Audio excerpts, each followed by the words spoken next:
Olá a você que nos acompanha toda semana. É um prazer muito grande recebê-lo aqui em nosso canal, na nossa costumeira sala virtual de estudos do livro Nosso Lar. Sempre momento de reflexão e às vezes até de descontração que nos faz imenso bem. Não é, Américo? É tão bom isso, né? Rir é um grande remédio, é uma grande terapia. Claro que Pois às vezes a gente ri de nervoso também, mas em princípio é uma grande terapia. muito bem, Américo. Nós estamos hoje, meus amigos, com o episódio número 42, que é coincidente com o capítulo 42 do livro Nosso Lar. E hoje temos um capítulo muito importante, que tem o título de A Palavra do Governador. Américo, aqui vamos ter um estudo mais profundo na noite de hoje. E André Luiz vai conhecer o governador de nosso lar, onde ele está alojado depois que foi retirado do umbral. Esse capítulo é importante. O governador, em tese, é o espírito dos mais adiantados ali da colônia, por isso está no comando. Lá não existe jeitinho político. Lá, quem coordena, quem comanda, é realmente uma pessoa que é capaz de resolver problemas. Então, isso é fundamental. A gente vai perceber isso porque ele tem uma estatura moral tão alta que, quando ele fala, né? Nós vimos que no final do capítulo anterior, que o medo já estava se generalizando com a notícia da guerra, e bastou meia dúzia de palavras e uma hora depois estava todo mundo recolhido aos seus trabalhos, às suas tarefas. Olha como é importante alguém de altura moral comandando, né? Muito bem. Nós nos lembramos aqui claramente que no capítulo anterior nos referimos ao toque de um clarim que todos ouviram e que emocionou a muitos. E naquela, como você disse aí já de início, naquelas poucas palavras do governador, que ele prometeu estar com todos na semana seguinte. Então, André disse que para o domingo imediato, o governador havia prometido a realização de um culto evangélico no Ministério da Regeneração. Essa visita, este momento de encontro, seria a preparação de novas escolas de assistência no auxílio e núcleos de adestramento na regeneração. Esse ministério que tem lá a função de auxiliar os espíritos que estão recolhidos, que foram recolhidos.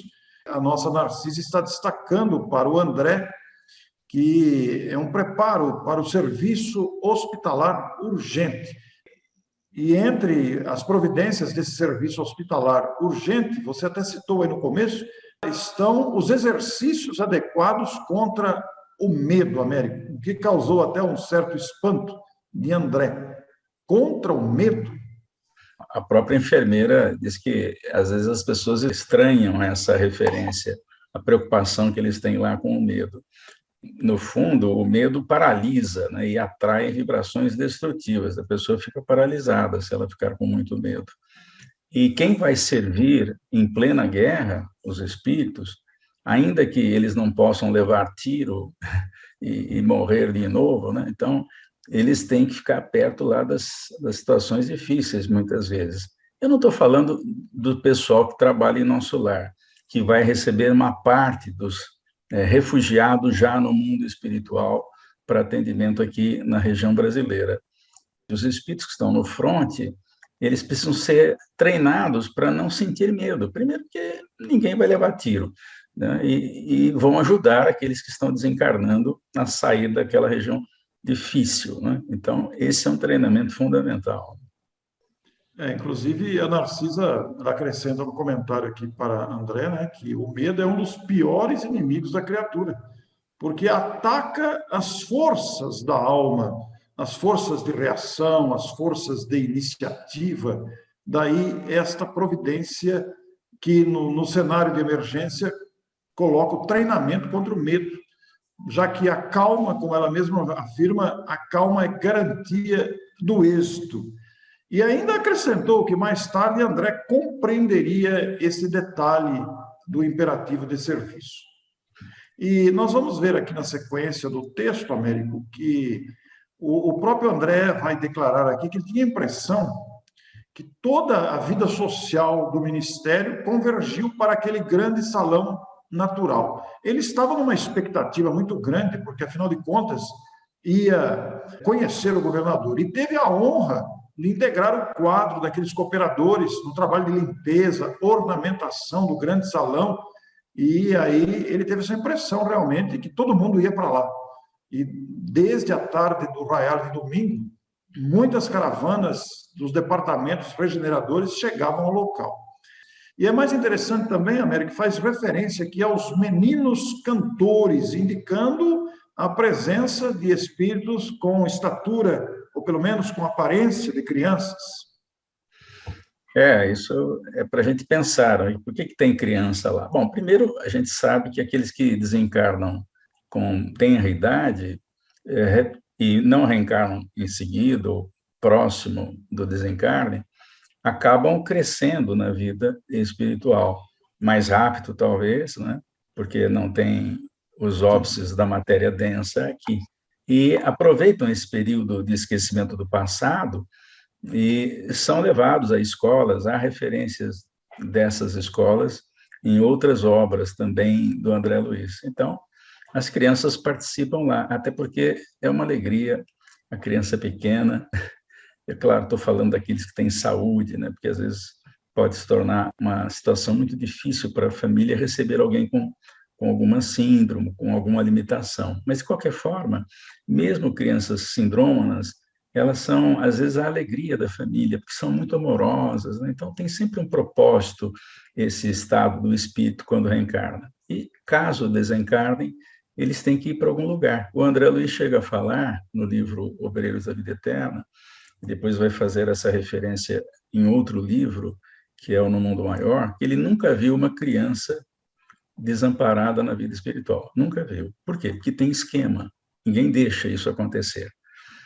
Então, elas são recolhidas mesmo e ficam cuidadas, recebem ajuda, aulas, tutores, professores, exatamente para aproveitar aquele momento da infância, porque por alguma razão esqueceram o passado. E aí nós vamos ter grandes surpresas na vida espiritual a respeito desse assunto.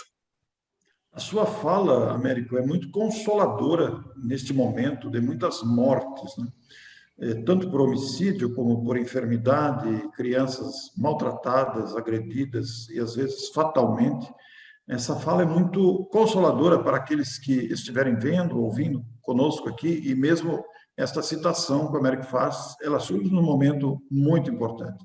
E André presencia o coral, né, o grande coro do Templo da Governadoria, com um maravilhoso hino que ele traz o nome aqui, Sempre Contigo, Senhor Jesus, cantado por 2.000 vozes ao mesmo tempo. Que disciplina, Américo, um coral com 2.000 vozes. Nós temos isso aqui na Terra, né? Corais maravilhosos com crianças, e às vezes até crianças pequenas, mas eu nunca ouvi falar de um coral com 2.000, porque para quem conhece um pouco de música, sabe o trabalho que dá treinar algumas vozes só cantando hinos, né? Ou uma peça qualquer de música, né? Mas aqui são 2.000, então realmente a gente tem que cumprimentar o maestro ou a maestrina que estava no comando, porque essa não é uma tarefa fácil. Vejam que nosso lar é uma cidade, uma colônia espiritual muito próxima das regiões mais tristes da Terra, no entanto, apresentam toda essa beleza, né?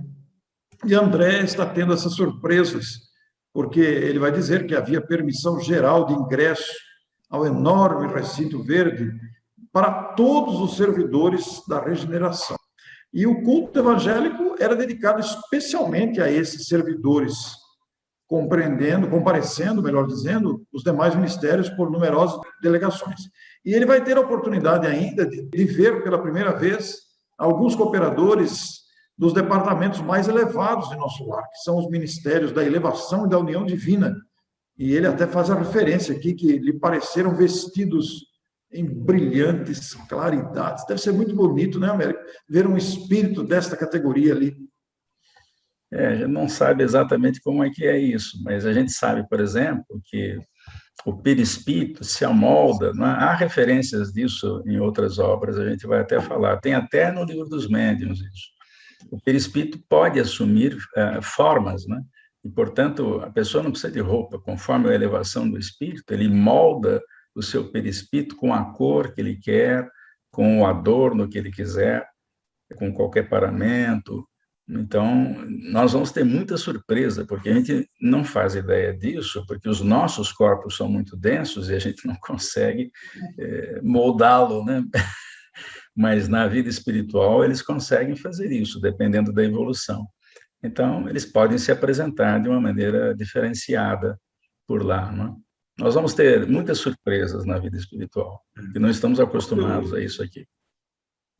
Quando eu li esse trecho aqui, Américo, eu me lembrei de um detalhe. Esses espíritos que se apresentam, demonstrando já uma elevação natural na aparência até, né? Eles não o fazem por vaidade, por demonstrações de exibicionismo, de forma alguma. É que eles são assim, né? E eles não querem humilhar aqueles que não atingiram essa condição, mas isso é até um convite para a gente alcançar o estágio em que estão, né? Fica sendo objeto de desejo de muita gente. Já pensou não precisar reencarnar de quando em quando, como nós? Então, é uma maravilha ficar um tempão na vida espiritual, porque tem serviço em toda parte no universo. E aqui, no planeta Terra, também nem se fala. Então, não tenha dúvida que nós todos podemos fazer alguma coisa em qualquer lugar do planeta, encarnado ou não. Américo, como você se referiu ao governador, né, que é um espírito, em tese, o espírito mais adiantado da colônia, porque era o comandante-geral de nosso lar, às 10 horas, pois chegou o governador acompanhado pelos 12 ministros da regeneração. Aqui a nossa imaginação até pode construir essa cena do governador acompanhado de outros 12 ministros, aquela andança harmônica, eles chegando sem qualquer afetação, com humildade e desejando ali a harmonia em favor de todos e até irradiando uma paz para as pessoas que estavam vendo a presença deles ali. Ele vai dizer aqui, André, nunca esquecerei o vulto nobre e imponente daquele ancião de cabelos de neve que parecia estampar na fisionomia, ao mesmo tempo, é muito bonito isso aqui, a sabedoria do velho, a energia do moço, a ternura do santo e a serenidade do administrador consciencioso e justo. Américo, difícil reunir tudo isso, hein? Todos nós vamos chegar nesse nível, né? Aliás, Jesus já deu uma meta maior para todo mundo, né? Vós sois deuses, vocês vão fazer o que eu faço e muito mais. Ele só não disse quando, mas isso é lei do progresso. Todos nós vamos ser espíritos crísticos, então nós vamos estar um dia, em algum momento, no estágio que o governador do nosso lar está.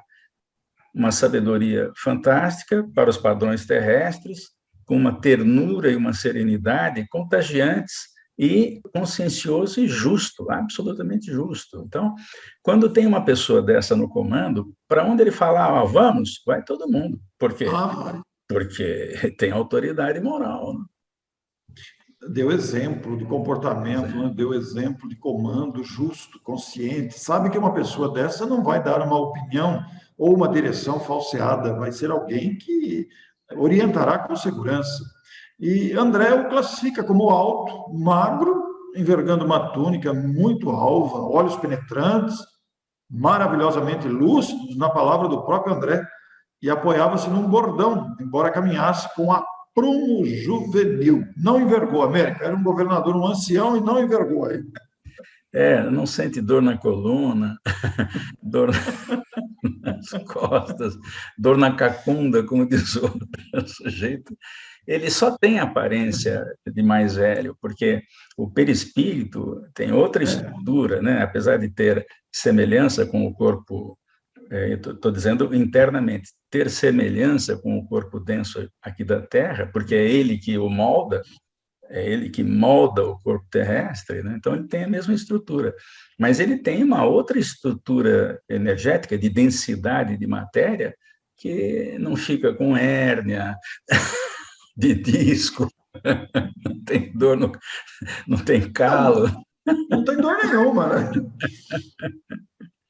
Você disse uma coisa interessante, Orson, que é o seguinte: a gente fica imaginando como é que apareceu o governador, seguido de 2 ministros. Mas o Wagner Assis, que é o diretor e roteirista do filme Nosso Lar, nos deu uma ideia disso no filme. Tem uma hora que ele reúne lá os 72 ministros na Bonito. governadoria. Então, a gente tem uma ideia. Agora a gente consegue fazer uma ideia melhor. Mas antes do filme, a gente não tinha.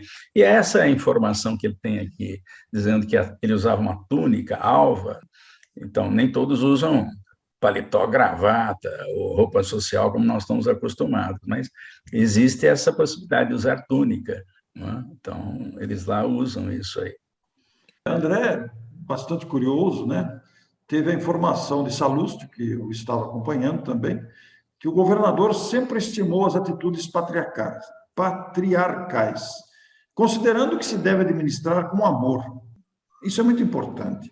Sentou-se ele na tribuna e aí levantaram-se as vozes infantis, seguidas de harpas caridosas, entoando o hino A Ti, Senhor, nossas vidas.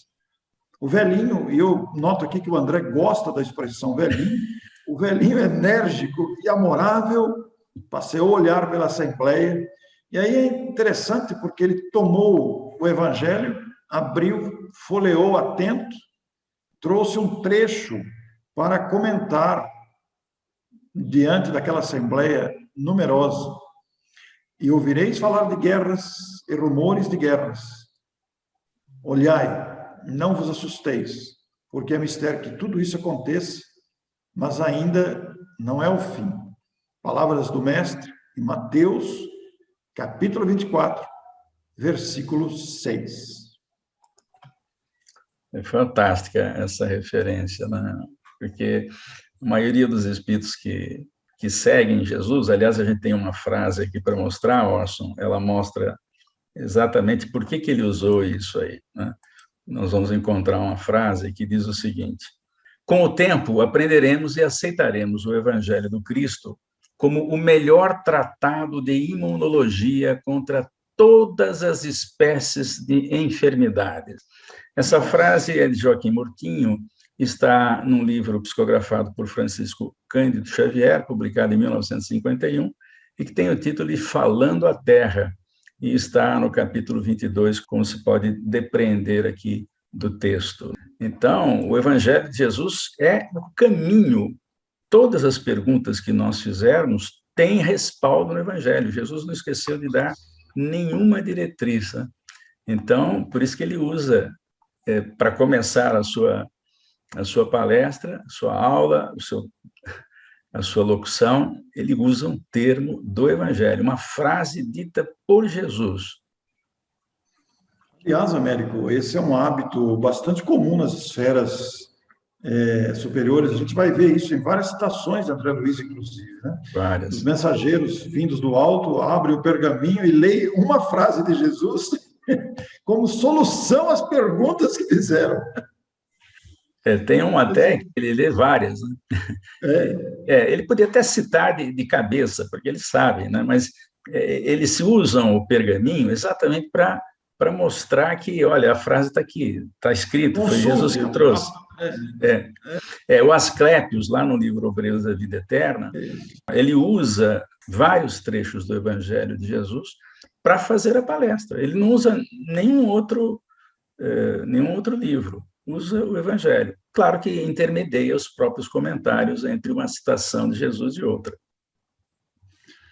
André destaca aqui a voz do governador, que ele diz ser uma voz inesquecível. O governador ora comovidamente e depois inicia sua fala, dirigindo-se à grande assembleia. E dentro deste falar, desse discurso, deste alocução, e até nós queremos sugerir aos amigos que estão nos vendo e nos ouvindo, que leiam na íntegra, porque é um documento importante de conhecimento.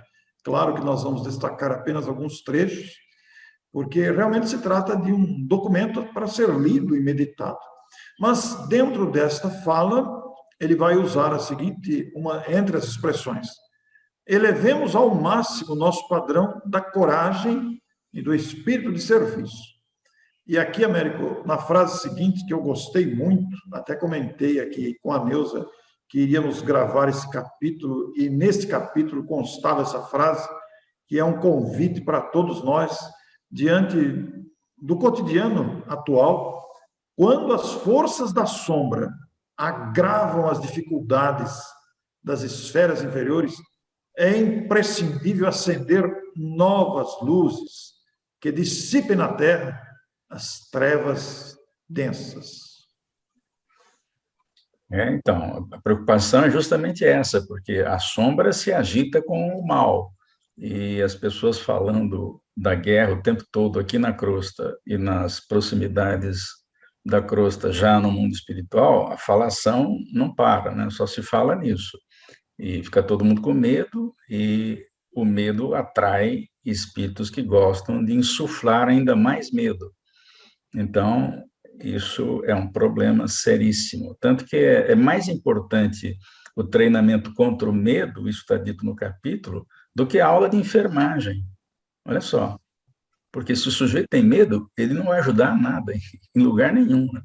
Fica apavorado, né? Por quê? Porque está acostumado, está condicionado aqui na Terra, quando tem uma guerra, ele corre o risco de morrer também, né? Sobretudo se ele está no fronte, ou próximo ao fronte, ou numa cidade próxima ao conflito. Mas eles estão na vida espiritual, então o condicionamento precisa ser revertido. É um treinamento que eles precisam fazer, né? Muito importante ser citado aqui. Eu gostei, como disse, né, de acender as luzes. Todos nós estamos convidados, de uma forma ou de outra, a acender luzes nessa escuridão de ansiedade, de medo, essa escuridão de agressividade. Podemos acender as nossas luzes. Hoje, a virtualidade permite, através dos compartilhamentos sérios e nobres, fazer com que cheguem a outras pessoas os conteúdos que temos à nossa disposição.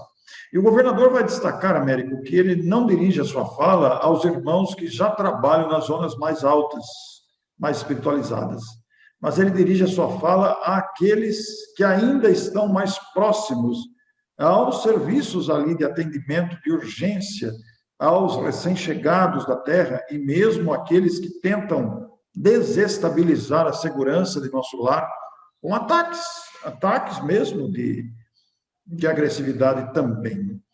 Ele vai citar números aqui, Américo. Nosso lar precisa de 30 mil servidores adestrados para o serviço defensivo. 30 mil que não meçam necessidade de repouso, nem conveniências pessoais, enquanto perdurar nossa batalha com as forças desencadeadas do crime e da ignorância. Haverá serviço para todos nas regiões de limite vibratório.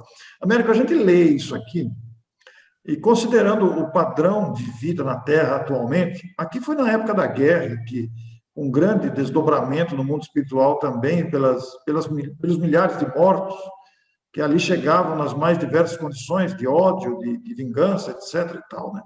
Mas a gente vê a agressividade atual do planeta, imagino eu que o serviço continua muito intenso. Isso não para, né? Para se ter uma ideia, existem resultados estatísticos que mostram quantas pessoas nascem, quantas pessoas morrem. Isso. Então, hoje, mais ou menos, eu não sei exatamente a cifra, mas a gente pode depois colocar uma tela mostrando essa cifra. Qual é a média, né? Qual é a média diária de mortes, né? É uma quantidade absurda. Num planeta que tem 7 bilhões e 800 milhões de habitantes, é uma quantidade absurda. E quem que cuida disso? Os espíritos. Por isso que Jesus falou, deixai aos mortos, que enterrem seus mortos. Claro que a gente faz o enterro aqui, né, como despedida, né, mas o espírito continua vivendo. Quem vai cuidar dele são aqueles que já estão lá. É claro, é preciso merecer isso, né? É uma quantidade de número de espíritos que regressa E também os diariamente. que regressam. Exatamente. Nós vamos colocar aí uma telazinha mostrando essa quantidade. Como eu não sei exatamente a cifra, ela não precisa ser exata, basta ser arredondada, né? Sim. Américo, o governador destaca também que, informação já conhecida, que nosso lar abriga mais de 1 milhão de criaturas. E que este milhão de criaturas precisam de defesa. E ele destaca a importância da defesa da própria cidade. Daí a importância dessa coragem, dessa disposição, do treinamento para esses departamentos mais próximos das zonas umbralinas, para que a estabilidade de nosso lar não sofra ataques de entidades malfeitoras ou mal intencionadas ou calculadamente preparadas para atacar, digamos, a estabilidade de nosso lar. Nós vamos ver no livro Mensageiros que essas fortificações que envolvem cidades no mundo espiritual nas regiões umbralinas, ou umbral grosso, ou umbral médio, ou umbral light, elas todas são cercadas, fortificadas, como se fossem cidades medievais. Por quê? Porque os espíritos que moram ali são muito atrasados, né, e que não querem melhorar. Então, eles às vezes atacam, e eles usam, eu digo, em nosso lar e nos outros departamentos ou nas outras colônias, eles usam armas de defesa, armas que emitem determinados raios, né, que às vezes desacordam o sujeito, e quando ele acorda meio tonto, vai embora, né? Então, eles são obrigados a cuidar disso. Então, há paliçadas em torno da muralha de nosso lar, exatamente para poder ter um pessoal lá com armas de defesa, não são armas de ataque, né? São armas de defesa. Então, há referências a isso, não aqui agora em Nosso Lar, no livro Nosso Lar, mas nos Mensageiros, em uma outra colônia, uma outra instância de serviço ligada a Nosso Lar, mas abaixo de Nosso Lar, eles têm esse recurso, né? Muito bom. O governador chega a definir, a classificar nosso lar como patrimônio divino, que precisa ser defendido com todas as energias. E, sem dúvida, essa expressão patrimônio divino era muito apropriada, porque ali está uma extensão de trabalho no bem que acolhe criaturas, como você disse, toda essa multidão que desencarna diariamente é acolhida por essas colônias. Essas colônias constituem fruto de muito trabalho na manutenção, na administração, na defesa, como ele está destacando aqui, para os trabalhadores mais próximos das regiões fronteiriças, podemos dizer assim. E aí você tem uma frase aí, né, Américo, para colocar para a gente. Então, essa frase, ela está citada no texto e ela é importante porque tem uma referência direta à preservação. Então, quem não sabe preservar não é digno de usufruir. A frase é bem curtinha, mas ela se estende a tudo. Vou dar um exemplo. A pessoa que nasce com a capacidade mediúnica, que é uma característica do organismo físico, antes de se tornar domínio do espírito, que não precisa mais do exercício, né? Em algum instante, a mediunidade faz parte do comando mental do espírito.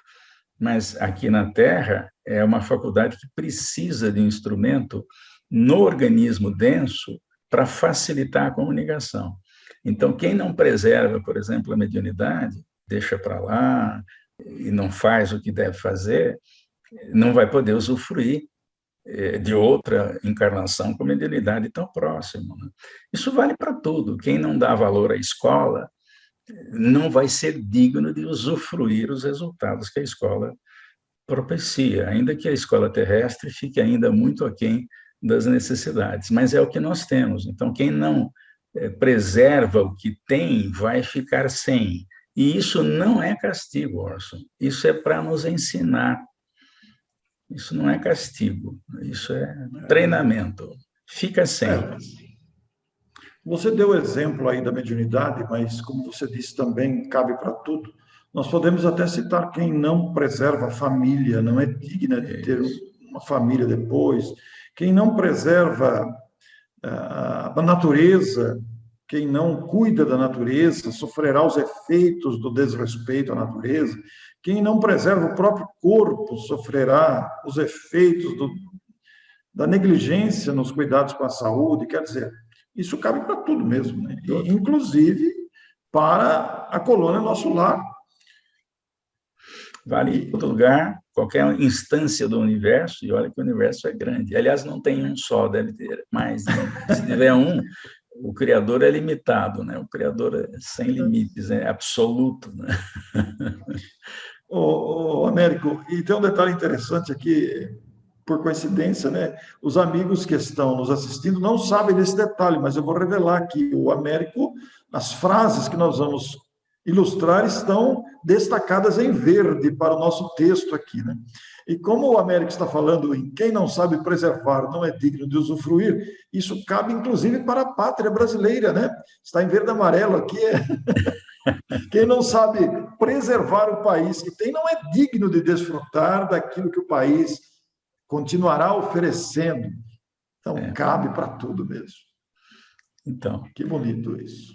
Isso é um alívio, porque a gente sabe que tudo que a gente faz de bom tem resultado. E quando não faz, também tem, que é para aprender a dar valor. Que coisa importante, né? A lei, ela funciona, é um esquema perfeito mesmo.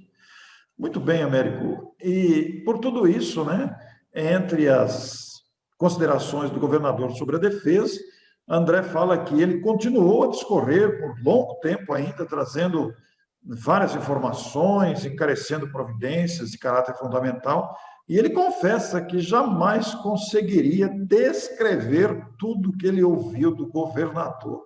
No final, terminando os comentários, ele repetiu a leitura do versículo de Mateus, fez nova oração, evocando as bênçãos de Jesus e as energias dos ouvintes, para que nenhum de nós, se refere a André, recebesse dádivas em vão. Comovido e deslumbrado, novamente, diz André, ouvi as crianças entoarem o hino que ministra veneranda intitulara A Grande Jerusalém. Américo, essas músicas não foram captadas ainda, né? Ou já? Não, que eu saiba não, né? Mas nós vamos conhecê-las pessoalmente um dia, espero, pelo menos. Mas é interessante porque com esse livro, na década de 40, nós estamos em 2020, será que essas músicas não foram percebidas ainda por algum médium musical? Será que estão com outro nome? Não ouvi referência sobre isso.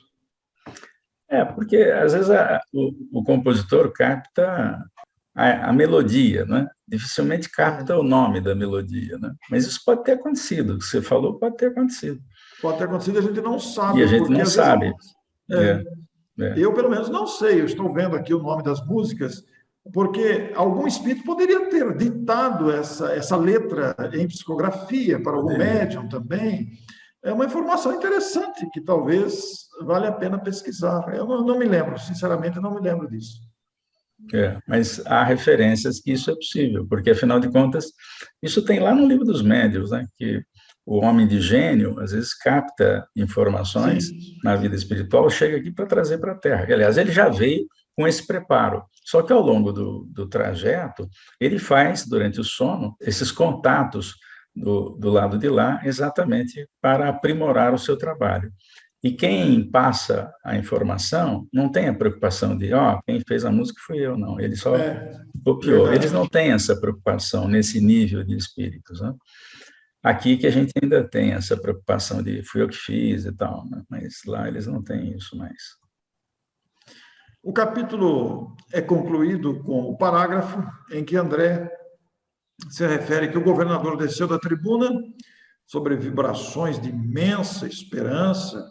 Ele faz uma comparação aqui com as brisas carinhosas da natureza soprar sobre as árvores. É um aspecto poético aqui do André, trazendo, talvez muito longe, pétalas de rosas diferentes em maravilhoso azul que se desfaziam de leve ao tocar as nossas frontes.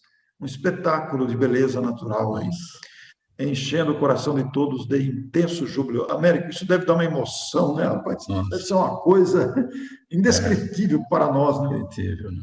E olha que é a região umbralina. Imagine nas esferas que são acima de nosso lar, como é que a coisa não é, né? Então, isso é um tiragosto para a gente se melhorar e poder habitar esferas superiores ao nosso lar um dia, quem sabe, né? Mas você citou uma coisa interessante no livro, ou melhor, nos textos que nós usamos, nós usamos o texto original do livro, né? Nós temos o livro digital e, para facilitar, não ficar olhando de lado o livro e fugindo à voz do microfone do computador, nós usamos a tela do Zoom pequenininha aqui e relacionamos alguns textos que podem ser usados, senão a gente vai ler o capítulo inteiro. Não é essa a ideia. A ideia é selecionar algumas frases, efeitos e conversas que são importantes para dar o contexto do capítulo, né? Então, você falou em verde e amarelo, são as cores daquelas canetinhas que a gente usa para quando risca o livro em papel, né? Aqui tem o risco eletrônico. A gente usou o verde para as frases que a gente vai ilustrar e usou o amarelo para as frases que a gente vai falar. Então, por isso que você citou aí o verde e o amarelo. É importante citar isso, porque você que está nos vendo, nos ouvindo, talvez esteja curioso como é que é feito o trabalho, né? Então, no capítulo aqui de hoje, nós revelamos como fazemos. E é muito interessante, porque algumas frases não estão destacadas, nem em verde, nem em amarelo, e às vezes a gente cita. E alguns trechos que estão destacados não são lidos, não são comentados. Vai muito do momento, né? É muito interessante esse processo de gravação.